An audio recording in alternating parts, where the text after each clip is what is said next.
بسم الله الرحمن الرحيم.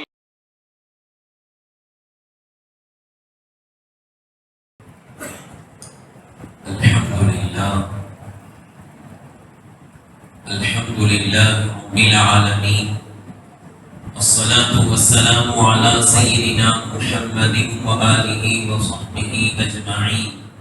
أما بعد، فقد قال الله تبارك وتعالى في القرآن الكريم: نون والقلم وما يسطرون ما أنت بنعمة ربك بمجنون وإن لك لأجرا غير ممنون وإنك لعلى خلق عظيم. صدق الله العلي العظيم. السلام عليكم ورحمة الله وبركاته.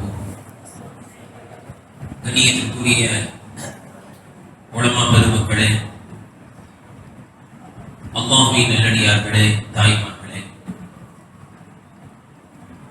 இந்த ஷரியத் பாதுகாப்பு பேரவையின் 37வது நிகழ்ச்சியில் அடியானுக்கு கொடுக்கப்பட்ட தலைப்பு நபி அவர்கள் பிறந்த மாதமாகிய ரபியுல் அவ்வல் நெருங்கிவிட்ட காரணத்தினால் அனைத்து துறைகளிலும் சாதித்த சாந்த நபி என்ற தலைப்பு வழங்கப்பட்டிருக்கிறது. கண்ணியத்திற்குரியவர்களே, அனைத்து துறைகளிலும் நபி அவர்கள் சாதித்தார்கள், ஆனால் சாந்தமான முறையில் சாதித்தார்கள். எனவேதான் சாந்த நபி என்று அந்த தலைப்பு முடிவு செய்யப்பட்டிருக்கிறது என்று நினைக்கின்றேன். கண்ணியத்திற்குரியவர்களே, அல்லாஹ் தஆலா தன்னுடைய திருமறையில் சூரத்துல் கலம், எழுதுகோல், பேனா என்ற ஒரு சூறாவில் எழுதுகோலின் மீது சத்தியமாக அல்லாஹ் சொல்கிறார். எழுதுகோல், பேனாவின் மீது சத்தியமிட்டு நான் சொல்கிறேன். வமா யஸ்துரூன், அந்த பேனாவின் மூலமாக மனிதர்கள் எழுதுகிறார்கள் அல்லவா, அந்த மனிதர்கள் எழுதுகின்ற எழுத்து, அதாவது வரலாறு, அந்த வரலாறுகள் மீது சத்தியமாக சொல்கிறேன் என்று அல்லாஹ் கூறிவிட்டு சொல்கிறான். இன்னக லஅலா குலுகின் அதீம், நபியே, நிச்சயமாக நீர்தான் மகத்தான நற்குணத்தின் மீது இருக்கின்றீர். கணியத்திற்குரியவர்களே, பொதுவாக அல்லாஹ் இடக்கூடிய சத்தியத்திற்கும் சத்தியம் விட்டு சொல்லக்கூடிய விஷயத்திற்கும் மத்தியில் தொடர்பு இருக்கும். சிறிய உதாரணம், வல் அஸ்ரி இன்னல் இன்சான லஃபீ குஸ்ர், காலத்தின் மீது சத்தியமாக சொல்கின்றேன், மனிதர்கள் நஷ்டமடைவார்கள், மனிதர்கள் நஷ்டத்தில் இருக்கின்றார்கள். மனிதர்கள் நஷ்டமடைவார்கள் நல்லவர்களில் தன்னுடைய நேரத்தை செலவழித்தவர்களை தவிர மற்ற மனிதர்கள் நஷ்டமடைவார்கள் என்ற செய்தியை சொல்லும் பொழுது அல்லாஹ் காலத்தின் மீது சத்தியம் என்று சொல்கிறான். காரணம் என்ன? முஃபஸ்ஸிரீன்கள் விளக்கம் தருகிறார்கள். காலத்தை வீணடித்தவன் நஷ்டமடைவான் என்று பொருள். எனவே காலத்தின் மீது சத்தியம் என்று விட்டு சொல்கிறான். இங்கு என்ன தொடர்பு? பேனாவின் மீது சத்தியமாக, பேனாவின் மூலமாக நீங்கள் எழுதுகின்ற வரலாற்றின் மீது சத்தியமாக, முஹம்மது ஸல்லல்லாஹு அலைஹி வஸல்லம் அவர்களை போன்று நற்குணம் படைத்தவர்கள் யாரும் இல்லை என்ற செய்தியை ஏன் பேனாவின் மீது, வரலாற்றின் மீது சத்தியம் விடுகின்றான் என்றால் சவால் விடுகின்றான். பேனாவின் மூலமாக நீங்கள் வரலாறுகளை எழுதுகிறீர்கள் அல்லவா, அந்த வரலாறை படித்து பாருங்கள். உலகத்தில் இப்படிப்பட்ட வரலாறை சாதித்த ஒரு மனிதரை உங்களால் பார்க்க முடியாது.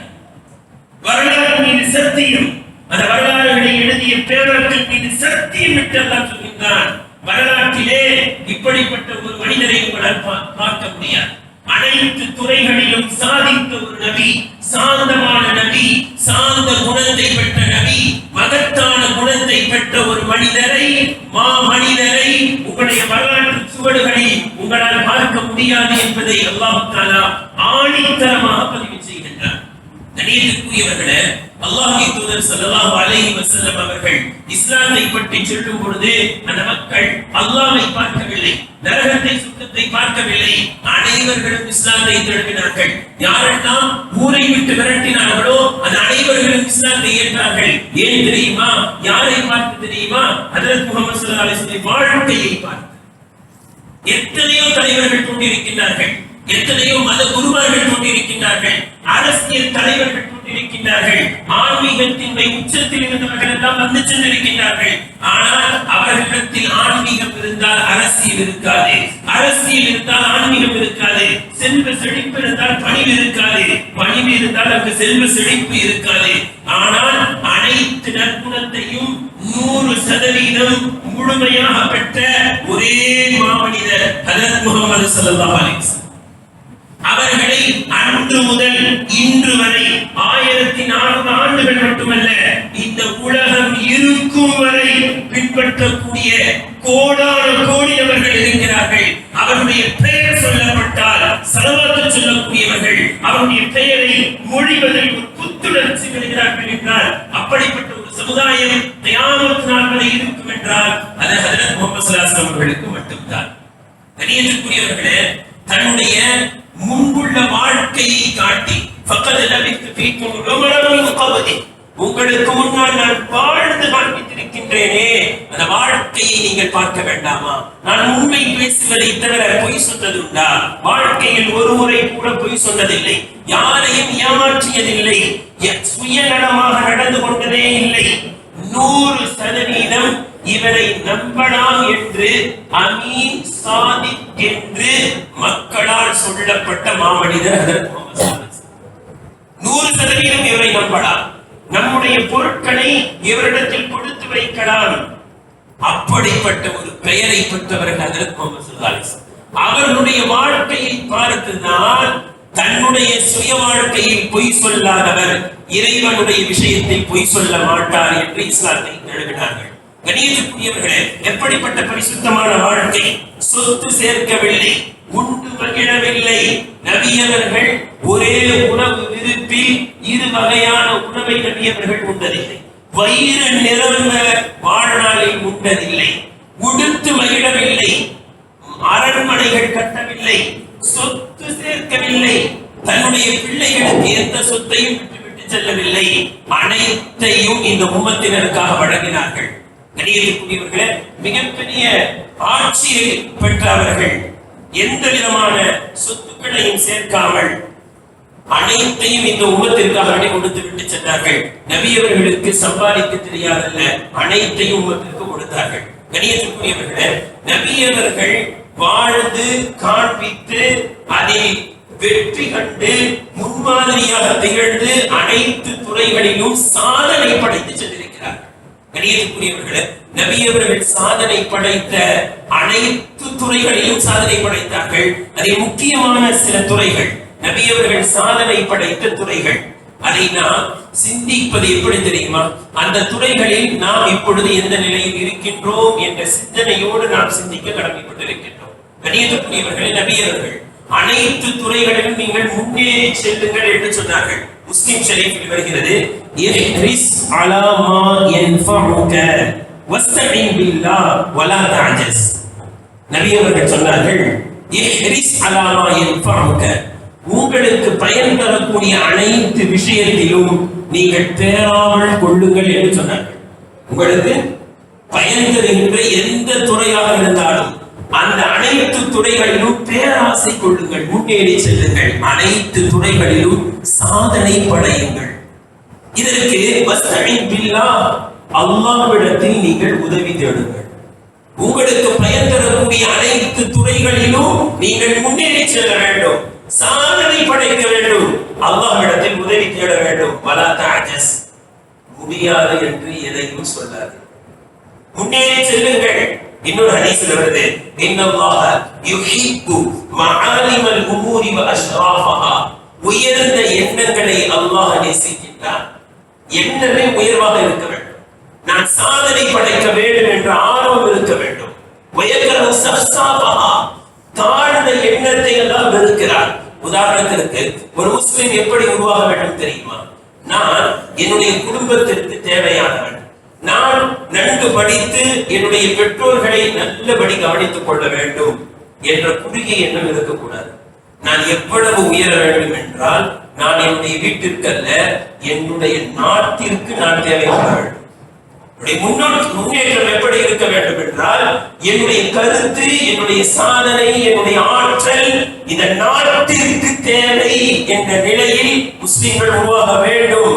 கண்ணியத்திற்குரியவர்களை இதைத்தான் சொன்னார்கள், உயர்ந்த எண்ணங்களை அல்லாஹ் பிரியப்படுகின்றான். இன்றைய இளைஞர்களுக்கு இப்படிப்பட்ட உயர்ந்த எண்ணங்கள் வேண்டும். கண்ணியத்துக்குரியவர்களே, நபி அவர்கள் சாதித்த துறைகளில் மிக முக்கியமான துறை என்ன தெரியுமா? கல்வி துறை. நபி அவர்கள் எத்தனை துறைகளில் சாதித்தார்கள் என்பதில் முதல் துறை கல்வித்துறை. நபி அவர்கள் சொன்னார்கள், அல் இல்மு ஸலாஹி, கல்வி அறிவுதான் என்னுடைய ஆயுதம் என்று சொன்னார்கள். கல்வி அறிவுதான் என்னுடைய ஆயுதம், என்னுடைய பலமே கல்வி அறிவு என்று சொன்னார்கள். என்றால் அந்த கல்வி அறிவில் நபி அவர்கள் எவ்வளவு முன்னேற்றம் அடைந்தார்கள் தெரியுமா? முதலில் அவர்களுக்கு இறங்கிய ஆயத்து 5. அந்த 5 வசனத்தில் 2 முறை அல்லாஹ் சொல்கின்றான், இக்ரா இக்ரா. இதனுடைய பொருள் என்ன தெரியுமா? குர்ஆனை எடுத்து ஓதுங்கள் என்பது மட்டும் இதனுடைய பொருள் அல்ல. குர்ஆனில் தான் எல்லா இல்மும் இருக்கிறது. இக்ரா என்று சொன்னால் பொதுவான ஒரு வார்த்தை. உத்லு என்றால் திலாவத், குர்ஆனை ஓதுங்கள்.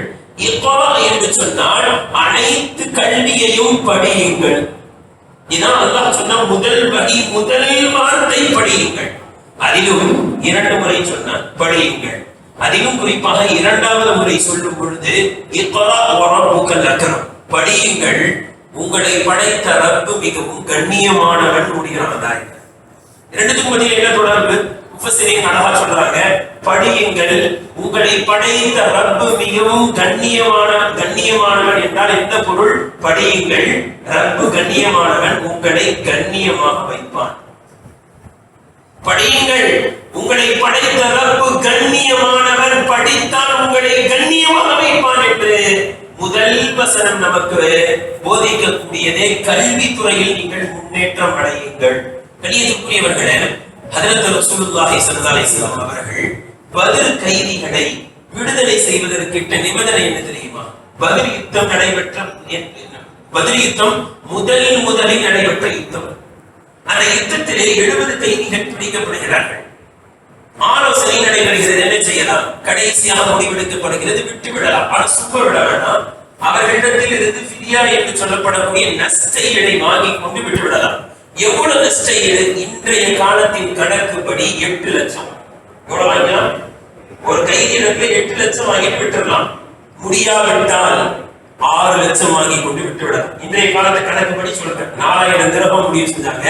முடியலன்னா 3000, முடிய விட்டால் 2000, முடியாவிட்டால் 1000 திரகம். அப்ப இந்த காலத்துப்படி 8 லட்சம் கொடுத்துட்டு போனா, அல்லது 6 லட்சம் கொடுத்துட்டு போயிடலாம். அதுவும் முடியாட்டி 4 லட்சம் கொடுத்துட்டு கூட போயிடலாம். அதுவும் முடியலன்னா 2 லட்சம் கொடுத்துட்டு போயிடலாம்.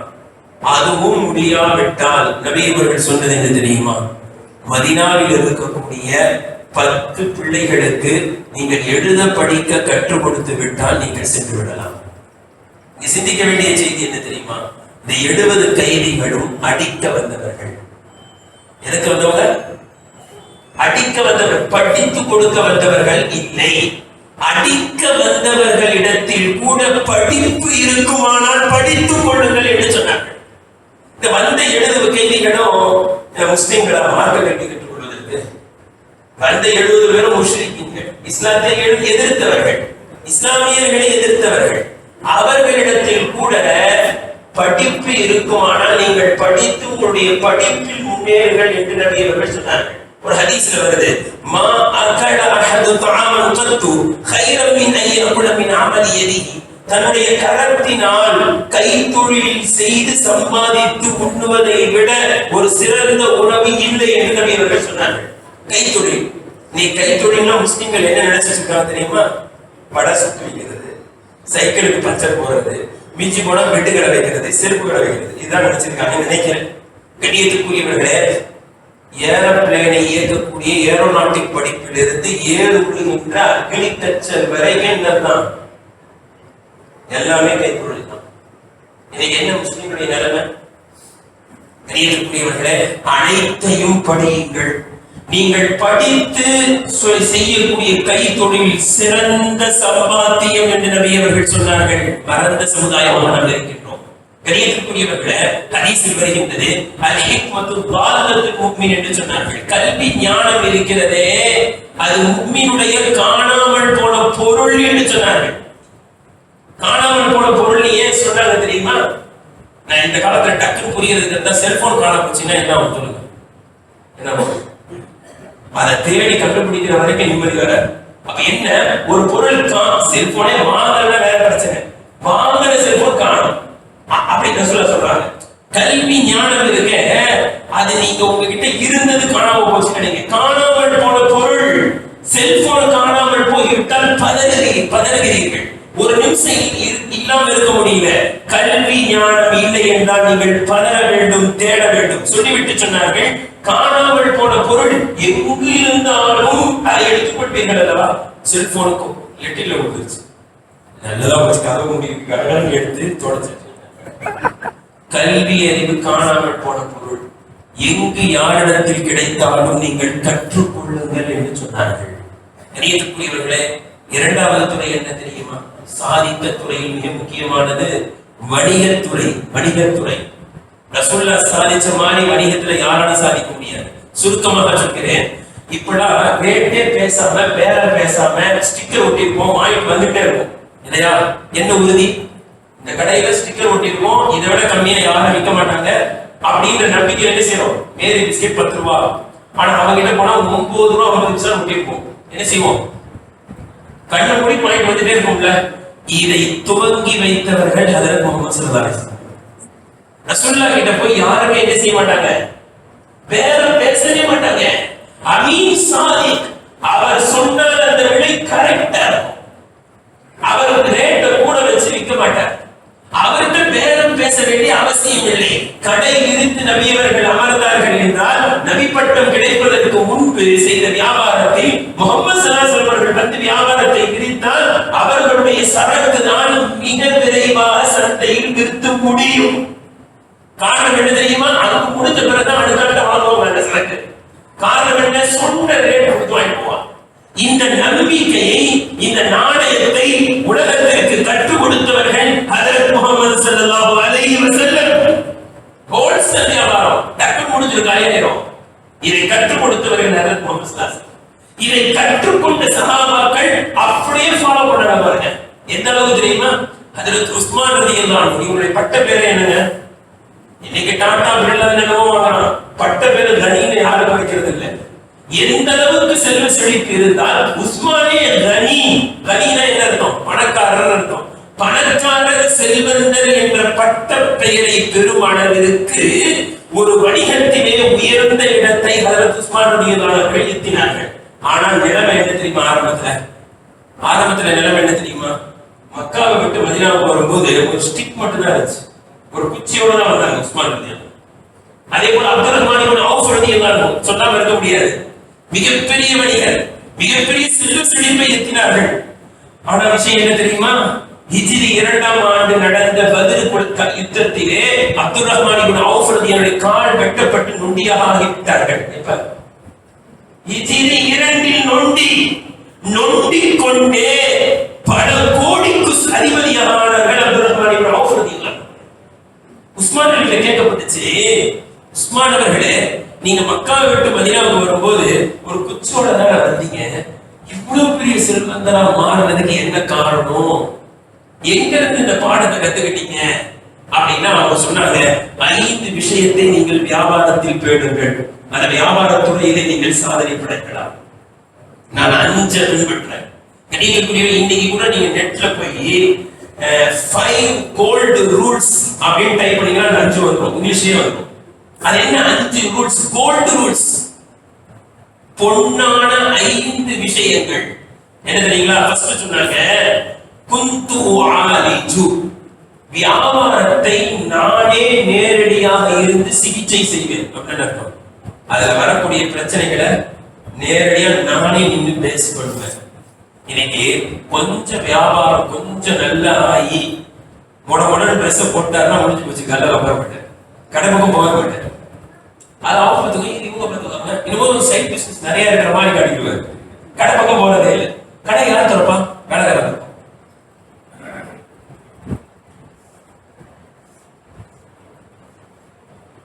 பாங்க இன்ஷா சொல்லுவோம்.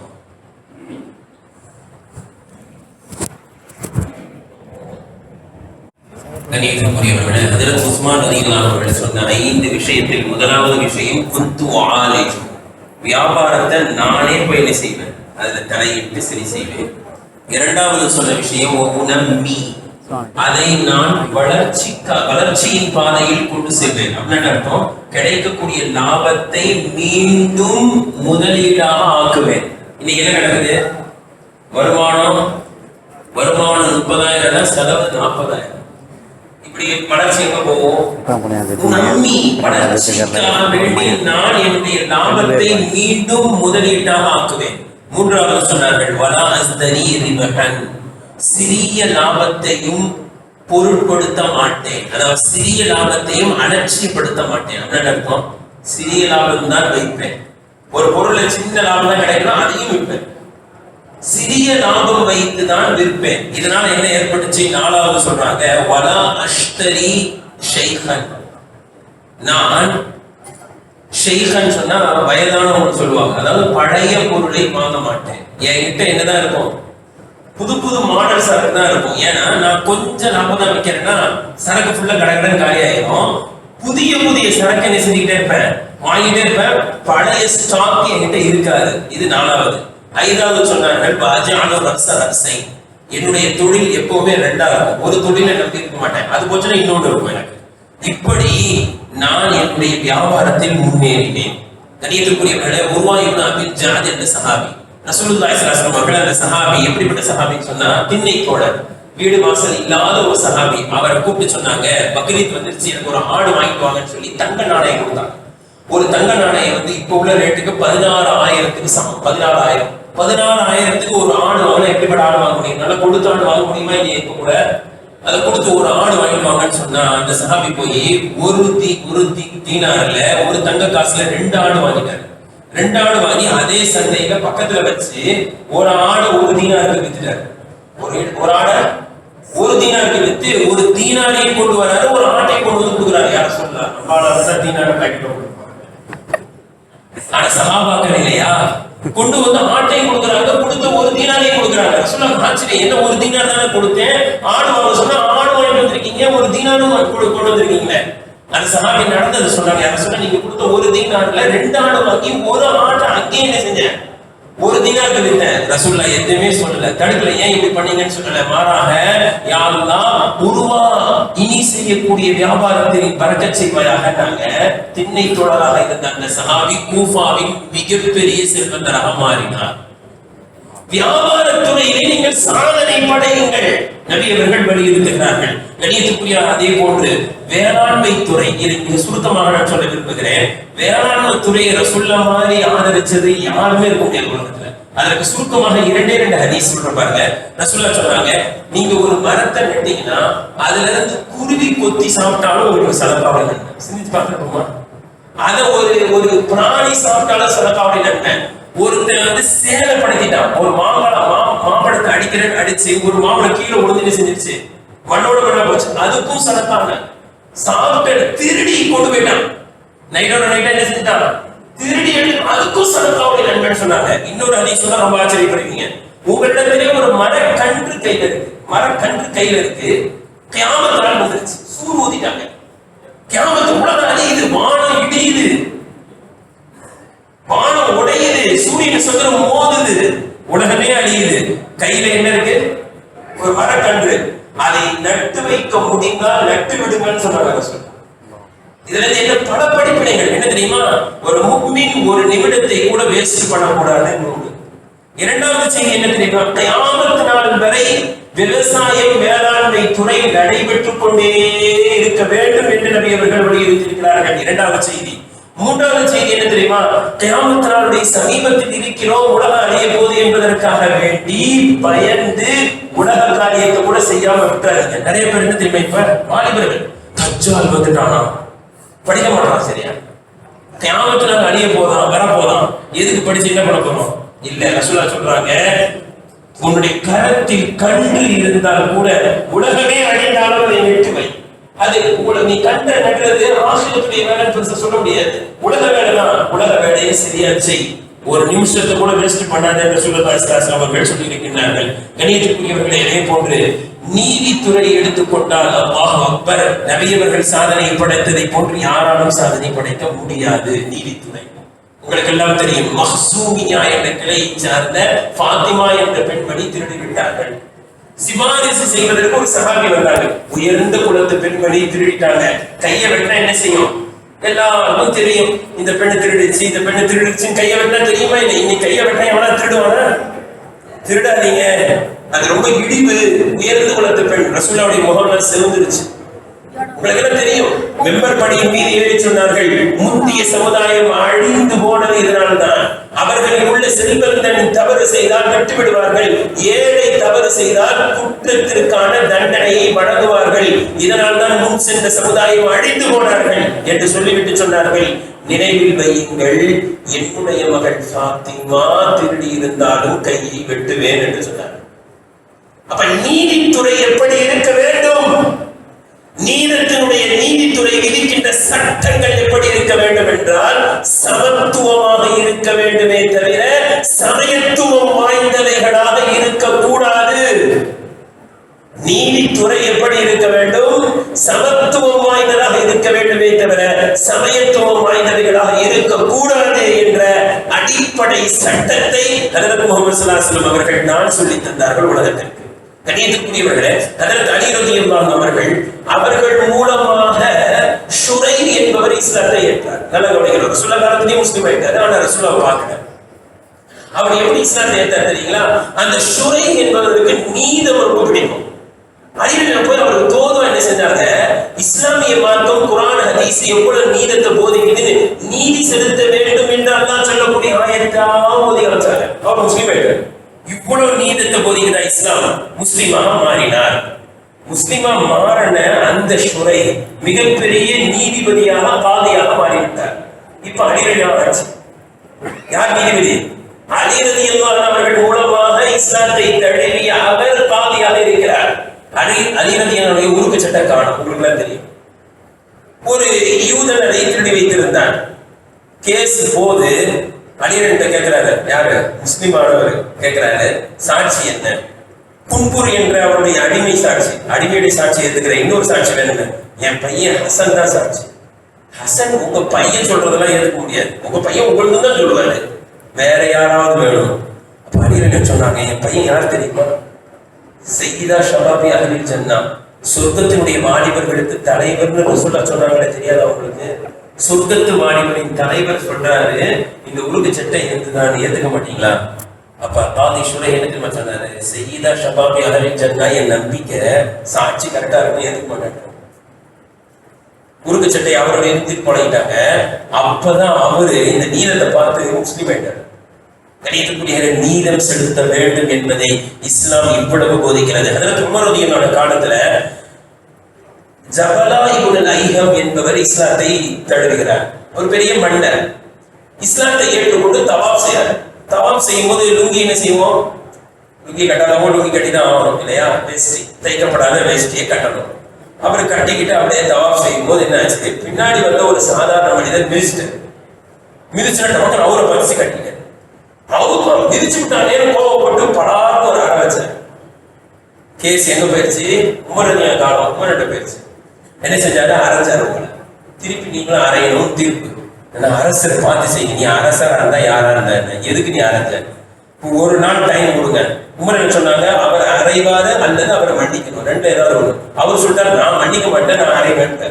சரி, நாளைக்கு யோசிச்சு வந்து சொல்றேன் அப்படின்னு ஒரு நாள் டைம் கட்டி நைட்டோட நைட்டா ஷாமுக்கு ஓடி போயிட்டாரு. இஸ்லாமே விட்டார்.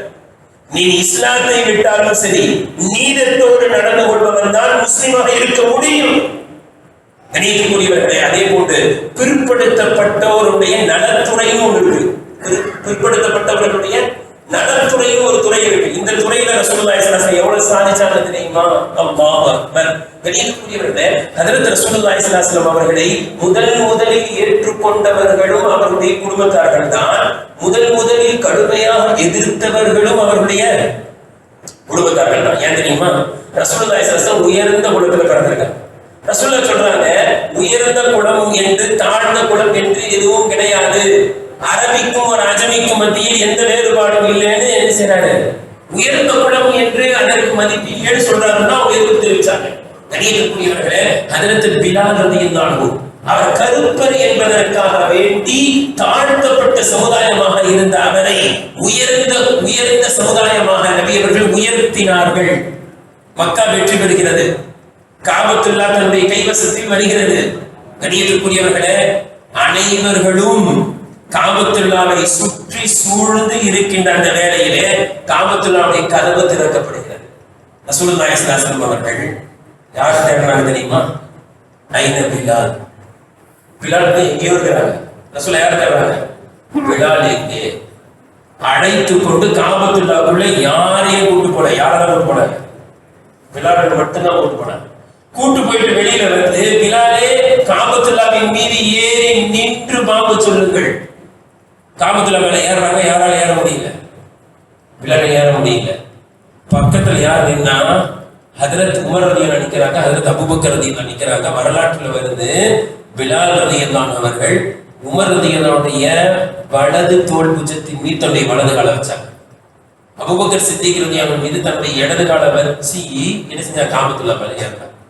ரசூலுல்லாஹ் சொன்னாங்க, இந்த காபத்துல்லாவோட பக்கத்துல வச்சுதான் பிலாலை கொடுமை செஞ்சீங்க. என்னுடைய வாழ்க்கையின் லட்சியம் அந்த பிலாலை உயர்த்த வேண்டும் என்பது. பிற்படுத்தப்பட்டவர்களை அவர்களுக்காக வேண்டி நலத்துறை, அதில் ரசூலுல்லாஹி ஸல்லல்லாஹு அலைஹி வஸல்லம் அவர்கள் சாதனை படைத்தார்கள். சொன்னார்கள், யா அய்யுஹன் நாஸ் இன்ன ரப்பக்கும் வாஹிதுன், மக்களை அறிந்து கொள்ளுங்கள், உங்களுடைய ரட்சகன் ஒருவன்.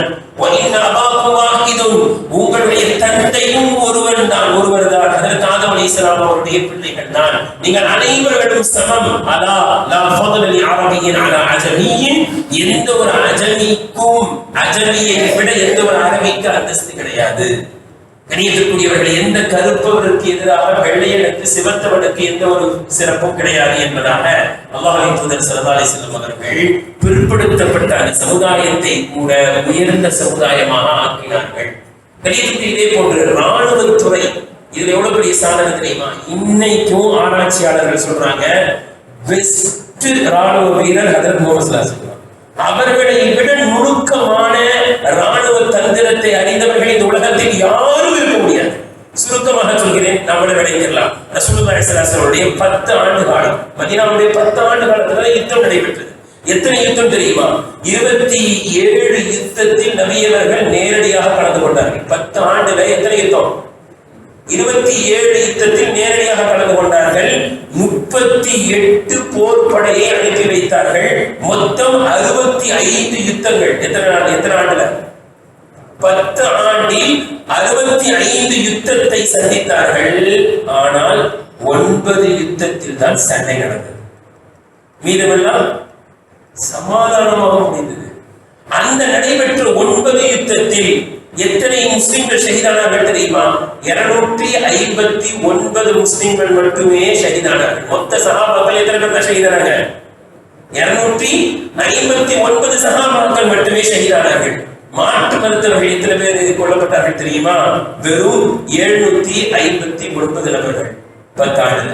மொத்தம் டோட்டலாவே யுத்தகலத்தில் கொல்லப்பட்டவர்கள் 1018 பேர் 10 ஆண்டு. இன்னைக்கு ஒரு யுத்தம் நடந்துச்சுன்னா எத்தனை பேர் கொல்லப்படுறாங்க? இத்தனை யுத்தங்களை சந்தித்தும் உயிர் சேதங்கள் இவ்வளவு குறைவு என்றால், அவர்களை விட ஒரு ராணுவத்தினுடைய நுணுக்கங்களை அடைந்த ஒரு தளபதி இந்த உலகத்தில் யாரும் இல்லை என்று வரலாற்று ஆசிரியர்கள் எழுதுகிறார்கள். அதே போன்று சமூக சீர்திருத்த துறை, இதுல எவ்வளவு மாற்றத்தை கொண்டு வந்தாங்க. கொலை, கொள்ளை, திருடு, மது, மாது, போதை, வட்டி போன்ற அனைத்து தீய செயல்களையும் நபியவர்கள் தடுத்து நிறுத்தினார்கள். இந்த சமுதாயம் குற்றமற்ற சமுதாயமாக, போதை இல்லாத சமுதாயமாக, மது ஹராமாக்கப்படுகிறது. குடமாக மதுவை தெருவிலே ஊற்றினார்கள். மதீனாவில் மது ஆறு ஓடியது.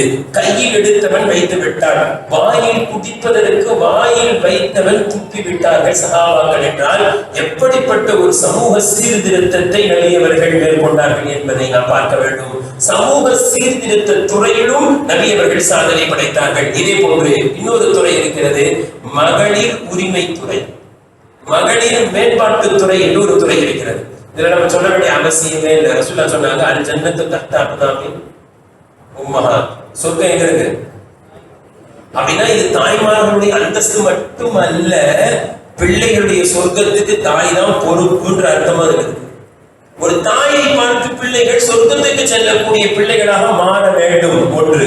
இரண்டாவது ரசூலுல்லாஹ் சொன்னாங்க, யாராவது மனால ஜாரியத்தை 2 பெண் பிள்ளைகளை பெற்று ஹத்தா தபலுகா ஜாயவல் கியாமத்தி அனவஹுகாக்கத 2 பெண் பிள்ளைகளை பெற்று பாசமா வளர்த்து ஆளாக்கிட்டீங்கன்னா சொர்க்கத்தில் என்னோடு இப்படி இருப்பீர்கள் என்று நபியவர்கள் சொல்லி அந்த பெண்களுடைய மேம்பாட்டையும் சிறப்பாக ஆக்கினார்கள். மனைவியுடைய மேம்பாட்டு எப்படி? கைருக்கும் கைருக்கும் வாலிஹி வான கைருக்கும் யாலி. உங்களில் சிறந்தவர் யார் தெரியுமா? ஸ்கூல்ல நல்ல மார்க் வாங்கினவர் இல்லை, சமுதாயத்துல நல்ல மார்க் வாங்கினவர் இல்லை. யார்கிட்ட நல்ல மார்க் வாங்கணும்? அங்க ரிமார்க் வாங்கினாதீங்க, அந்த மார்க் வாங்க. அங்க ரிமார்க் வாங்கினீங்கன்னா நீங்க சிறந்தவர் இல்லை என்று சொல்லி ஒரு பெண் குழந்தையாக இருந்தாலும் அவளை வைத்து நீங்கள் சொர்க்கத்துக்கு செல்லலாம். ஒரு பெண் அவள் தாயாக இருந்தால் அவளை வைத்து நீங்கள் சொர்க்கத்திற்கு செல்லலாம்.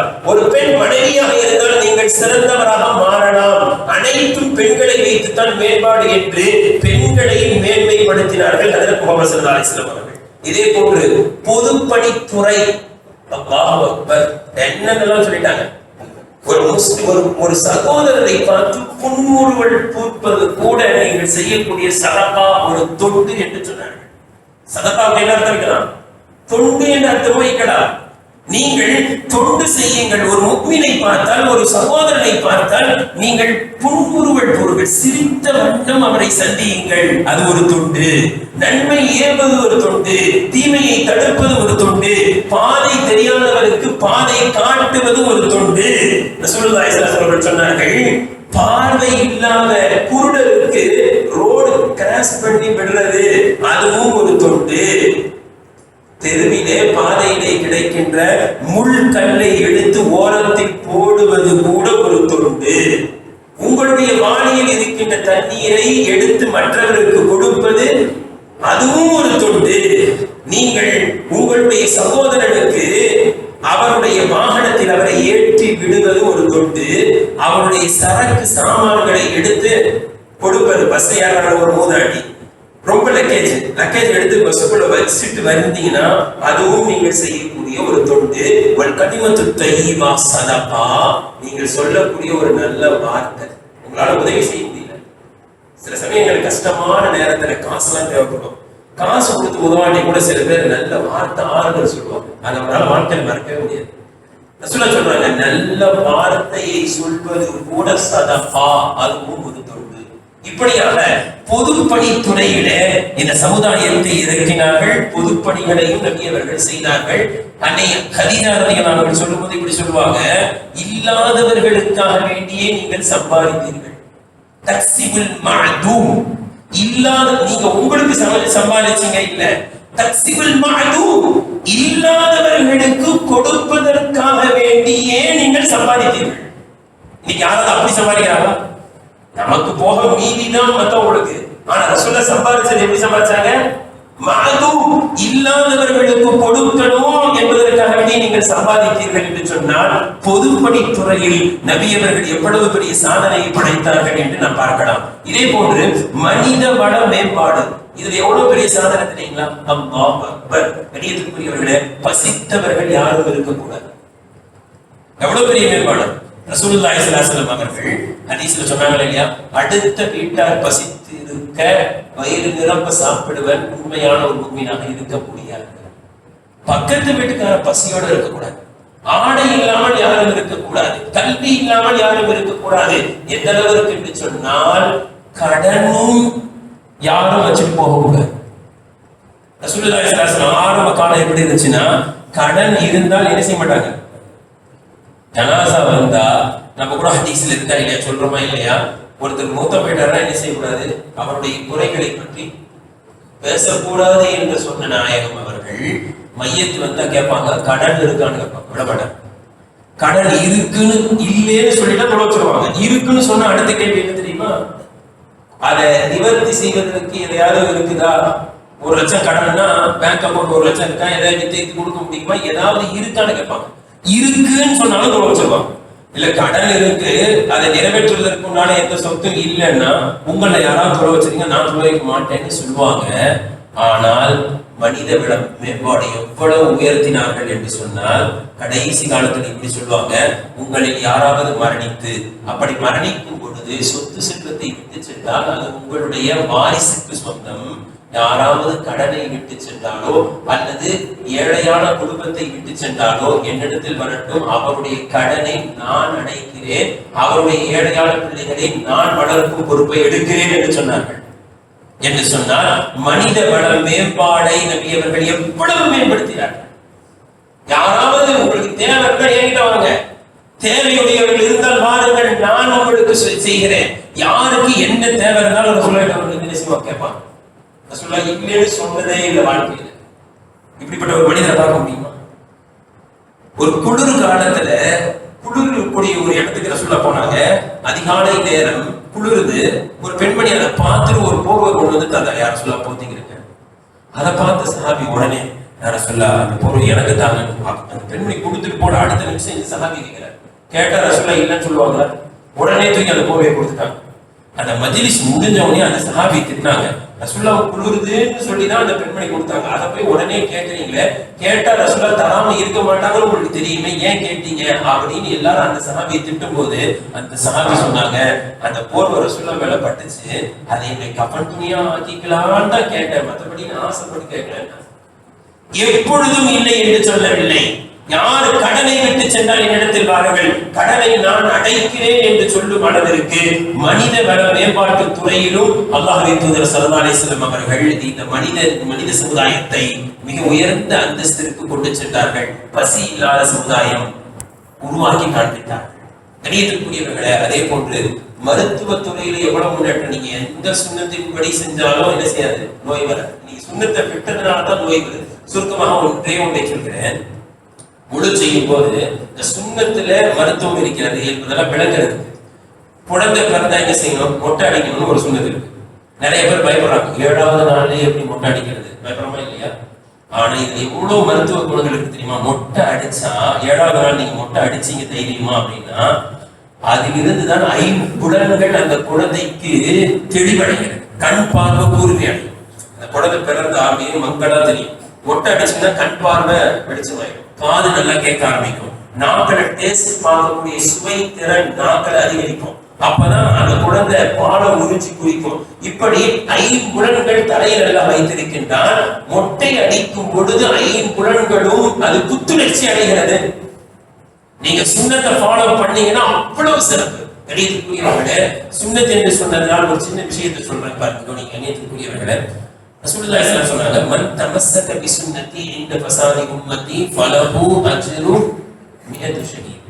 குழப்பமான காலத்தில் ஒரே ஒரு சுன்னத். ரசூலுல்லாஹ் பத்தி பேசுறதெல்லாம் எதுக்கு? இத்தனை துறையில மேம்பட்டாங்க, நாமளும் மேம்படணும், ரசூலுல்லாஹ் ஃபாலோ பண்ணணும். ரசூலுல்லாஹ் சொன்னாங்க, என்னுடைய ஒரு சுன்னத்தை நீங்க குழப்பமான காலத்தில் பற்றி பிடித்தால் எத்தனை நன்மை, எவ்வளவு நன்மை? அது என்ன 100 ஷஹீதுக்கு ஒரு சுன்னத்துக்கா அப்படின்னு கேள்வி சில பேருக்கு வரும். நாங்க ரசூலுல்லாஹ் ஒரு சின்ன வார்த்தையை சேர்த்தாங்க, என்ன தெரியுமா? குழப்பமான காலம். குழப்பமான காலம் என்றால் எது? இந்த ஹதீஸில் விளக்கத்தராக குழப்பமான காலம் எது தெரியுமா? சுன்னத்துகள் பஞ்சமாகி விட்ட காலம் தான் குழப்பமான காலம்.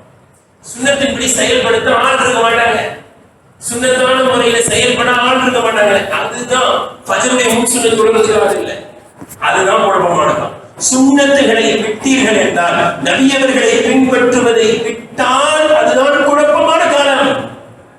ஒரே குழப்பமா இருக்கு, பிரச்சனையா இருக்கு அப்படின்னா சுன்னத்துகளை நீங்க விட்டீங்க, நபியவர்களுடைய வாழ்க்கை முறையை விட்டோம், அதுதான் குழப்பம், பிரச்சனை. அந்த பிரச்சனையான காலம் அதுதான் எது? சுன்னத்துகள் பஞ்சமாகிவிட்ட காலம். பொதுவாக எந்த பொருளுக்கு பஞ்சம் ஏற்படுதோ அந்த பொருளுக்கு ரேட் என்ன ஆகும் சொல்ல மாட்டீங்க? கூடிரும். தக்காளி கிடைக்கு, தக்காளி நிறைய கிடைச்சிருச்சு. 1 கிலோ தக்காளி எவ்வளவு? 3 கிலோ 5 ரூபாய் கூட கிடைச்சு. 3 கிலோ தக்காளி. ஆனா தக்காளி பஞ்சம் ஆயிடுச்சு. இப்ப என்ன ஆகும்? 1 கிலோ தக்காளி 100 ரூபா, 150 ரூபா. ஏன் பஞ்சம் ஆயிடுச்சு? ரேட்டு கூடிருச்சு. அப்ப ஒரு சுன்னத்துக்கு 100 ஷஹீத். ஏன் தெரியுமா? சுன்னத்துகள் பஞ்சமா போச்சு. சுன்னத்தின்படி செயல்பட ஆள் இல்லைங்க. இப்ப அல்லாஹ் ரேட் வைக்கிறாங்க தெரியுமா? என்னுடைய ஹபீப் ஸல்லல்லாஹு அலைஹி வஸல்லம் வாழ்க்கையை நீங்கள் பற்றி பிடித்தால் 100 ஷஹீதுடைய நன்மை கிடைக்கும். இன்ஷா அல்லாஹ் செயல்படலாமா? அனைத்து துறையிலும் மேம்படலாமா? ரசூலுல்லாஹி ஸல்லல்லாஹு அலைஹி வஸல்லம் எல்லா துறையிலும் இந்த சமுதாயத்தை மேம்படுத்தினார்கள், சாதனை படைத்தார்கள் சொன்னோம். ஆனா இன்னைக்கு நம்முடைய நிலைமை என்ன தெரியுமா? அல்லாஹ் அக்பர். இந்தியாவில நாம 14% இருக்கும். எத்தனை சதவீதம்? குறைஞ்சது எத்தனை சதவீதம்? 20 வரை கூடப்படுகிறது. 14% வச்சுக்குவோம். இப்ப நாம ஒவ்வொரு துறையிலும் குறைஞ்சது எத்தனை பேர் இருக்கணும்? சொல்ல மாட்டீங்க. 14% 14 பேர் இருக்கணும். 114 பேர் இருக்கணும். ஆனா கணியத்துக்குரியவர்களே, இன்னைக்கு IAS அதிகாரிகள் 103 பேர் தான் முஸ்லீம்கள். IPS அதிகாரிகள் 104 பேர் தான் முஸ்லீம்கள். IFS அதிகாரிகள் 101 ஆளு தான். கணியத்துக்குரியவர்களே, ராணுவத்தில் எத்தனை பேர் இருக்காங்க தெரியுங்களா? 2 பேர் தான் இருக்கிறாங்க. 100க்கு எத்தனை பேர் இருக்காங்க? 2 பேர் தான். ரயில்வே வேலை இருக்கு பாருங்க, ரயில்வே வேலை, அதுல எத்தனை பேர் தெரியுமா இருக்காங்க? 4% தான் முஸ்லிம்கள் இருக்கிறாங்க. எத்தனை இருக்கணும்? 14% இருக்கணுமா இல்லையா? அனைத்து துறைகளிலும் முகமது ஸல்லல்லாஹு அலைஹி வஸல்லம் அவர்கள் சாதனை படைத்தார்கள் என்று பேசுகிறோமே, நாமே இந்த நிலைமை நமக்கு. அரசு வேலை வாய்ப்பு, மத்திய மாநில அரசு வேலை வாய்ப்பு, இதுல எத்தனை சதவீதம் தெரியுமா? 4% தான் முஸ்லிம்கள். எத்தனை சதவீதம் இருக்கணும்? 14% இருக்கலாமே காரணமா. போலீஸ் துறையில எத்தனை பேர் தெரியுமா? 6% தான் இருக்கிறார்கள். பள்ளி படிப்பை முடித்து கல்லூரிக்கு செல்லக்கூடிய முஸ்லிம்கள் எத்தனை பேர் தெரியுமா? 4%. கணியத்துக்குரியவர்களே, எந்த துறையில முன்னேற வேணாம்னு இஸ்லாம் சொல்லுச்சு? எல்லா துறையிலும் முன்னேறி செல்லுங்கள். உங்களுக்கு பயனளிக்கின்ற எல்லா துறைகளிலும் நீங்கள் முன்னேறி செல்லுங்கள் என்று நபி அவர்கள் சொன்னார்களே. கணியத்துக்குரியவர்களே, இன்னொரு முக்கியமான செய்தி என்ன தெரியுமா? அனைத்து துறைகளிலும் முன்னேறி சென்ற நபி அவர்கள், அனைத்து துறைகளிலும் சாதனை படைத்த நபி அவர்களுடைய வாழ்க்கை எப்படி இருந்துச்சு தெரியுங்களா? ரொம்ப எளிமையா இருந்துச்சு. இதுதான் மிகப்பெரிய சாதனை. இன்னைக்கு ஏதாவது ஒரு துறையை கொடுத்தாலே கோடிக்கணக்கான இருக்கான். எல்லா துறையிலும் சாதனை படைத்த நபி அவர்கள் தன்னுடைய வாழ்க்கையை எப்படி அமைச்சுக்கிட்டாங்க தெரியுங்களா? பொது சொத்துல ஒரு சின்ன பேரித்த பழத்தை கூட சாப்பிட மாட்டாங்க. ஜகாத்துடைய சதகாவுடைய பேரித்த பழத்தை ஒரு தடவை ஃபஜருடைய நேரம்னு சொல்லப்படுது, அதிகாலை நேரம், ஃபஜர் தொழுகையுடைய நேரம் சொல்லப்படுது. ஹசன் நபி நான் எடுத்து என்ன செஞ்சாங்க? ஒரே ஒரு சதகாவுடைய பேரித்த பழத்தை வாயில போட்டாங்க. நம்மள என்ன செய்வோம்? ஒரு 3 வயசு 4 வயசு தான், அவ்வளவுதான் இருக்கும். ஹசன் ஹுசைன் ரலியல்லாஹு ரசூலுல்லாஹி ஸல்லல்லாஹு அலைஹி வஸல்லம் அவருடைய 56வது வயதுல தான் ஹசன் ரலியல்லாஹு பிறக்கிறாங்க. 57வது வயதுல ஹுசைன் ரலியல்லாஹு பிறக்கிறாங்கன்னா ரசூலுல்லாஹ் 63 வயசு வரைக்கும் அவங்களுக்கு எத்தனை வயசு தான்? 6-7 வயசு தான். அவ்வளவு சின்ன பிள்ளை ஃபஜர் நேரத்துல ஒரு பேரிச்சம்பழத்தை எடுத்து வாயில போட்டுச்சு. ரசூல் எடுத்து சொன்னாங்க, கஹ் கஹ் துப்பு துப்பு. அம்மா அலி தன்னால நக்குல் சதகா, சத்தாவை சாப்பிடக்கூடாது உங்களுக்கு தெரியாதா? துப்பு துப்பு வச்சாங்க. ஒரு பேரித்த பழம் அதை கூட தன்னுடைய குடும்பத்தார்கள் சாப்பிடுவதை நபி அவர்கள் தடுத்து நிறுத்தினார்கள். இங்கே ஒரே ஒரு செய்தியை சொல்லி முடிக்கின்றேன். ஹஸரத் அவர்கள் வந்து விட்டார்கள். ஹுனைன் யுத்தம். ஹுனைன் எப்படிப்பட்ட யுத்தம் தெரியுங்களா? பயங்கரமான யுத்தம். எதிரிப்படை தளபதி, அவருடைய பெயர் வந்து மாலிக் இப்னு அவுஃப். அவன் வீரியமாக முஸ்லிம்களை எதிர்க்க வேண்டும் என்பதற்காக வேண்டி என்ன ஆர்டர் போடலாம் அப்படின்னா, நீங்கள் உங்களுடைய மனைவியோடு என்ன செய்ய யுத்தத்துக்கு வரணும். என்ன சொல்லிட்டான்? மனைவி பெண்கள் எல்லாம் கூட்டிட்டு யுத்தத்துக்கு வரணும். கால்நடைகளை எல்லாம் அடைத்து கொண்டு யுத்தத்துக்கு வரணும். குதிரை, ஒட்டமா, ஆடு, மாடு எல்லாத்தையும் எடுத்து நீங்க வரணும்ட்டான், யுத்தத்துக்கு வரணும்ட்டான். கணியத்துக்குரியவர்களே, துரைது என்ற கண் பார்வையற்ற ஒரு காஃபிர். அவர் கண் பார்வைதான் இல்லையே தவிர பயங்கரமான மூலர். அவர் யுத்த களத்துக்கு வராது, முஸ்லிம்களை எதிர்ப்பதற்கு வருகிறார். துரை கண் பார்வையற்றவர். பார்த்தா ஆடு கத்துற சத்தம் கேக்குது. என்ன சத்தம்?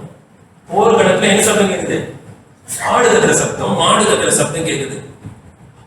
மாலிக் நௌஃப் கூப்பிட்டு கேட்டாரு, என்ன ஆடு மாடுலாம் சத்தம் கேக்குது, கத்துதே கடந்து, எதுக்கு இதெல்லாம் அப்படின்னு. பெண்கள்லாம் அந்த மாதிரி தெரியுது, எதுக்கு பெண்கள்லாம் அப்படின்னு கேட்டாரு. அப்ப மாலிக் நௌஃப் சொன்னா, மனைவி கொண்டாடிலாம் வந்தா கொஞ்சம் நல்ல நிச்சயமா சண்டை போடுவான். மனைவியின் முன்னிலையில் தோற்று போக கூடாது என்று நினைப்பான் இல்லையா? இந்த கிருஷ்ணிந்தா அது மாதிரிலாம் போவாங்க. அதுல சாகசமான விளையாட்டு இருக்கும். குதிரையில ஏறி உட்கார்ந்து இருக்கும். அந்த குதிரை பயங்கரமா ஆடும். கொண்டாடி பார்த்தா இவன் சொன்னா, பொண்டாட்டி எல்லாம் பேங்க்ல நிப்பாட்டிட்டு சண்டை போட்டாதான் என்ன செய்வான்? வீரமா சண்டை போடுவான் அப்படின்னு இவன் சொல்ல. அந்த துறை கண் தெரியாதவர் சொன்னாரு, இது பாரு, அதெல்லாம் ஆரம்பத்துல வாள் வெட்டும் அம்பு மழையும் பொடிந்தால் மனைவி மக்கள் இருக்காலாம் பார்க்க மாட்டான். என்ன செய்வான்? பிச்சுக்கிட்டு ஓடுவாட்டா. உன் மனைவி மக்கள்லாம் அடிமையா போயிடும், ஞாபகம் வச்சுக்க அப்படின்னு எவ்வளவு சொல்லியும் கேட்க. ஆரம்பத்துல உக்கிரமாக இருந்த யுத்தம் கடைசியில தோல்வி அடைந்தார்கள், முஸ்லிம்கள் வெற்றி பெற்றார்கள். எல்லா சொத்தையும் கொண்டு வந்துட்டார்ல, எல்லாமே யோசிப்பாரு. கனிமத்தாக முஸ்லிம்களுக்கு கிடைச்சிருச்சு. எவ்வளவு கனிமம் தெரியுங்களா? 6000 அடிமைகள். புனைவு யுத்தத்துல எத்தனை அடிமைகள்? 6000 அடிமைகள் கைப்பற்றப்பட்டார்கள்.